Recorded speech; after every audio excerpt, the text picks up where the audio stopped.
Starttaki yerini aldı. Atlar hazır.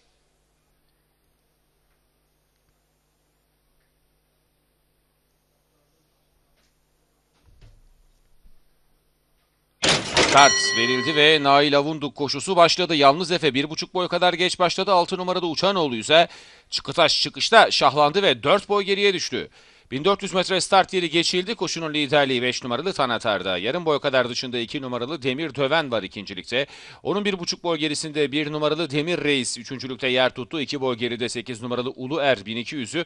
Dördüncü geçti. 1 boy gerisinde 7 numaralı Yalnız Efe 5.likte. 1,5 boy geride Derhadır 6. sırada. Onun 1 boy gerisinde 4 numaralı Mir Haber 7.likte. Yarım boy içinde son sırada da 6 numaralı Uçanoğlu sırasıyla atlar 1000 metre start yerini geçiyor.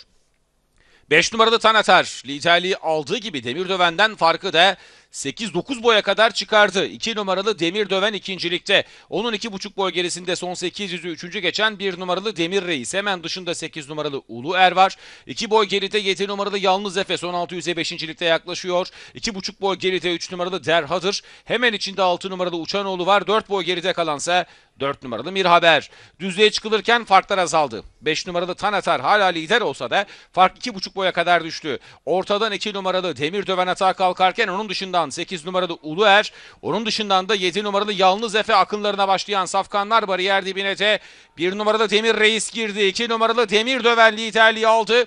1,5-2 boyda fark yaptı. Dışarıdan 7 numaralı Yalnız Efe yanından 8 numaralı Ulu Er gelmeye çalışıyor. 2 numaralı Demirdöven 2,5 boya farkla lider. Dışarıdan Yalnız Efe geliyor. Son 50 dışarıdan. Yalnız Efe geliyor. Demirdöven lider. Yalnız Efe geliyor. Demirdöven lider. Demirdöven kazanıyor.